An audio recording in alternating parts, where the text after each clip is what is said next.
parle pas avec 1000 bouches. Quand il a réuni son peuple, il parle seulement par une seule bouche. Et on se respecte là de rester tranquille dans la maison du Seigneur et d'écouter la parole de vie. Amen. Amen. Que Dieu te bénisse. Toi qui as laissé ta maison et tu es venu dans la maison du Seigneur. Et j'aimerais te rassurer que tu n'es pas venu passer ton temps. Amen. Tu es venu devant celui qui dit, venez à moi, vous tous qui êtes chargés et fatigués, et je vous donnerai du repos. Amen. Donc tu es venu aujourd'hui pour trouver du repos dans ta vie. Parce que celui que tu es venu trouver ici s'appelle Jésus. Et il dit, là où 2 ou 3 sont unis à mon nom, je suis là parmi eux. Amen. Donc je suis venu t'assurer que cet après-midi, il y a quelqu'un que tu ne vois pas. Amen. Mais lui, il siège parmi son peuple. Amen. Il est celui qui n'abandonne jamais son peuple. Amen. Et celui-là, il s'appelle Jésus de Nazareth. Il est là parmi nous. Amen. Amen. Donc laisse que ce moment soit un moment de bénédiction pour toi. Un moment de bénédiction aussi pour moi. Et ne passe pas ce temps par hasard. Non, non, non. Quand tu viens aujourd'hui de tout ton cœur, dis Seigneur, je veux que tu puisses me parler. Je vais recevoir quelque chose qui vient de ta part. Amen. Amen. Notre Dieu, c'est le Dieu qui donne la sémence au Seigneur pour s'aimer dans son champ. Donc, c'est le Dieu là qui a jugé bon parce que nous sommes ces champs-là, nous sommes son peuple là. Je crois aussi qu'il m'a donné quelque chose pour pouvoir te dire, te communiquer aujourd'hui. Afin qu'il y a une vie peut-être qui manquait en toi, que ça puisse prendre place dans ta vie. Amen. Amen. Donc reçois la parole de Dieu, non pas comme la parole d'un homme, mais comme la parole de celui que Dieu a envoyé aujourd'hui, depuis l'éternité, afin de faire quelque chose de nouveau dans ta vie. Amen. Amen. Que Dieu soit loué. Fermons nos yeux, nous allons prier. Elohim, Dieu de gloire, Dieu de bonté, je te dis merci. Qui suis-je, Seigneur, pour s'élever devant tes ministres? Qui suis-je, Seigneur, pour m'élever, Seigneur, devant ton peuple et parler de ta part? Papa, tu fais grâce à qui tu fais grâce et miséricorde à qui tu fais miséricorde. Père, amen. Tu as jugé bon, Seigneur, de me faire grâce aujourd'hui, Papa, de m'élever devant ton peuple. Je prie donc, Papa, comme Moïse, Père, marche toi-même avec moi. Comme tu as jugé bon de m'élever devant ton peuple, Père, prends ce micro et parle, Seigneur. Que moi je disparais, que toi tu apparais. Ton peuple, on les élève à la maison, Seigneur, pour recevoir quelque chose de ta part. Enseigne ton peuple, selon qu'il est écrit, Papa, ton peuple sera enseigné par toi-même, Seigneur. Enseigne ton peuple. Enseigne-nous, enseigne-moi, Seigneur, pour la gloire de ton nom. Et maintenant, je m'en vais renverser toute la puissance de l'ennemi, toute autorité de diable, Seigneur. Tout ce que le diable aura semé, mis, Seigneur, dans la distraction, tout ce qu'il aura fait, Papa, pour que un ou l'un de tes serviteurs ou de tes enfants soit distrait ou manque la bénédiction qui peut venir de ta part aujourd'hui. J'ai anéanti cette puissance au nom de Jésus. Père éternel, en ce moment, je rends tout esprit qui est dans cette salle et qui entrera dans cette salle captif à l'obéissance à ta parole. Dans le nom puissant et glorieux du Seigneur Jésus-Christ. Amen. Amen. Amen. Amen. Gloire au Seigneur. Je bénis le Seigneur pour sa bonté. Nous sommes toujours dans le mois de l'enseignement sur l'évangélisation. Et nous continuons les enseignements sur l'évangélisation. Et j'ose croire que tout ce que nous avons appris, ça nous a servi dans notre vie dans le Seigneur. Amen. Amen. Parce que comme les disciples, ils étaient enseignés afin que ces enseignements leur servent dans leur ministère. Amen. Voilà pourquoi aujourd'hui nous parlons du Seigneur Jésus-Christ. Voilà pourquoi le monde aujourd'hui parle du Seigneur Jésus-Christ. Parce que les enseignements qu'ils avaient reçus, ça leur a servi pour leur vie, après que le Christ était ressuscité. Amen. Alors, de la même manière que toi aussi qui as suivi Jésus, toi aussi qui reçois les enseignements, j'aimerais et de tout mon cœur, j'ose croire que ces enseignements te servent pour ta vie chrétienne. Amen. Amen. Nous avons dit que l'évangélisation, c'est l'action d'évangéliser. Et celui qui est en train d'évangéliser, c'est celui qui est en train de faire un geste ou une action. En fait, ce geste-là, ce n'est pas de s'asseoir ou d'écouter seulement, non. Mais c'est d'aller, comme on nous a appris le dimanche passé. Quand le Seigneur Jésus-Christ a envoyé les disciples, il leur a dit, allez. Et quand on te dit aller, ça veut dire que tu dois bouger, tu dois quitter de là où tu es pour aller quelque part. Mais là où tu vas, tu ne vas pas peut-être dans le monde pour rien, ou tu ne vas pas peut-être au travail, tu ne vas pas faire quelque chose de ton propre choix, mais tu vas pour annoncer la bonne nouvelle du Seigneur Jésus-Christ. Amen. Mais tu vas pour annoncer la bonne nouvelle de celui qui est venu pour nous racheter. Pourquoi nous faisons cela? Parce que la Bible nous dit, car Dieu a tant aimé le monde qu'il a donné son Fils unique, afin que quiconque croit en lui ne périsse point, mais qu'il ait la vie éternelle. Parce que Dieu, dans son amour, il avait jugé bon d'envoyer le Seigneur, afin que nous soyons sauvés. Pourquoi? Parce que le monde était dans le péché. Le monde était condamné du péché. Voilà pourquoi le Seigneur, quand il est venu pour donner sa vie pour nous. Et nous qui avons reçu cet enseignement, nous qui avons reçu cet appel, il nous est appelé aujourd'hui d'aller aussi vers le monde et d'annoncer la bonne nouvelle. Amen. Amen. Et nous avons vu le vendredi passé, dans le livre de Matthieu, chapitre 24, verset 14, et c'était le visionnaire de l'église, pasteur John, qui nous a enseigné, et là où la Bible nous dit que cette bonne nouvelle du royaume sera prêchée dans le monde entier pour servir de témoignage à toutes les nations. Alors viendra la fin. Et nous avons vu que la bonne nouvelle du royaume des cieux doit être prêchée dans le monde entier. Amen. Et qu'aujourd'hui, d'un côté, d'une part, le pasteur avait mis une parenthèse que si Christ tarde à venir, c'est aussi parce que la bonne nouvelle n'est pas encore prêchée et que toutes les hommes de la terre, tous ceux qui sont sur le face de la terre n'ont pas encore reçu la bonne nouvelle. Amen. Amen. Donc cela veut dire que si ton voisin n'a pas encore reçu la bonne nouvelle de Dieu, c'est que tu as un devoir à faire. Si ta famille n'a pas encore reçu la bonne nouvelle, ça veut dire que tu as encore un devoir à faire. Si la ville de Saint-Étienne n'a pas encore reçu la bonne nouvelle, tu as encore le devoir à faire. Amen. Si dans notre pays, si dans ce continent où nous sommes, ou dans l'Europe où nous sommes venus, il y a encore des païens, il y a encore des gens qui n'ont pas encore reçu la bonne nouvelle, nous avons encore des devoirs à faire. Amen. Parce que le Seigneur le dit et que cette bonne nouvelle doit être prêchée dans le monde entier. Amen. Amen. Alors laisse que ces paroles soient vraiment des paroles de vie et que tu puisses prendre ces paroles en considération. Alors dans la continuation de cet enseignement, aujourd'hui je voulais soulever un sujet qui était très important et aussi éveiller l'Église par rapport à l'évangélisation. Hein, vers qui nous allons évangéliser et comment est-ce que nous devons évangéliser. Amen. Ouvrons nos Bibles dans le livre de Matthieu, chapitre 9. Matthieu, chapitre 9, nous allons lire de verset 9 au verset 13. Tokomi, Matthieu, chapitre 9, verset 9 au verset 13. Je lis la parole au nom de Jésus. Amen.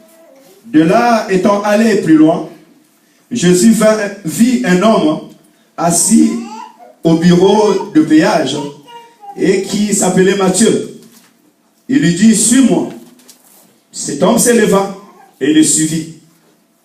Comme Jésus était à table dans la maison, voici beaucoup de publicains et des gens de mauvaise vie vinrent se mettre à table avec lui et avec ses disciples.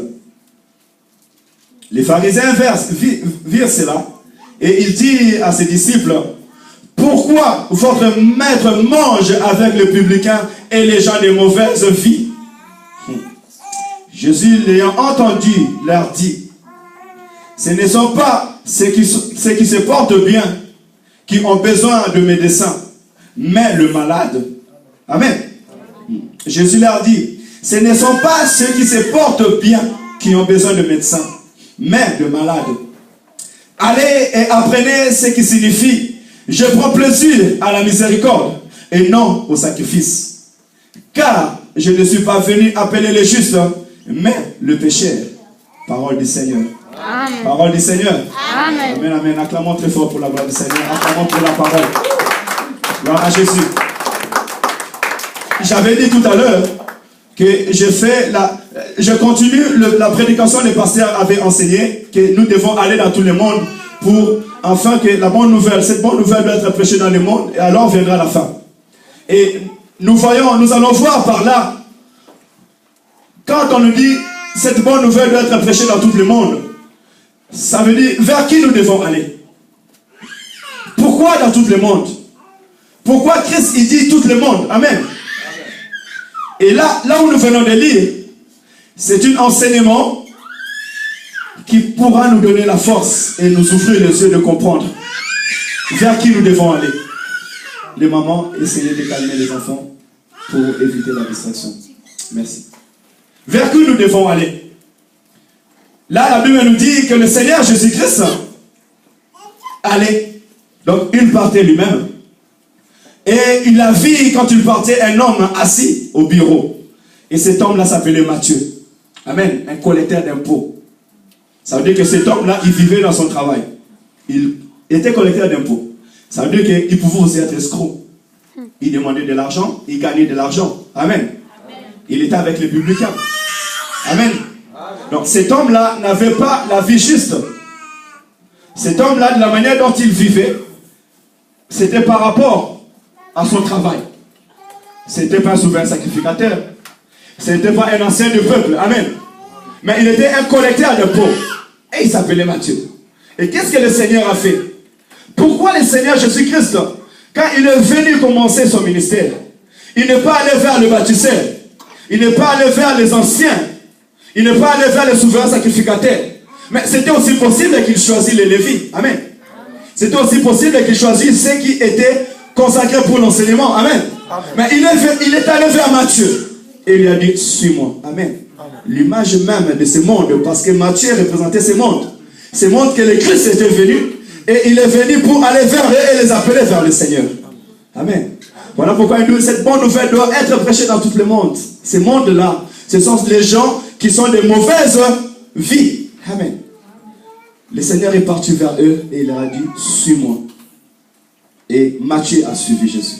Voilà pourquoi nous avons dit que suivre Jésus, c'est abandonner sa vie. C'est abandonner ses péchés. C'est abandonner ce monde. Et venir vers lui.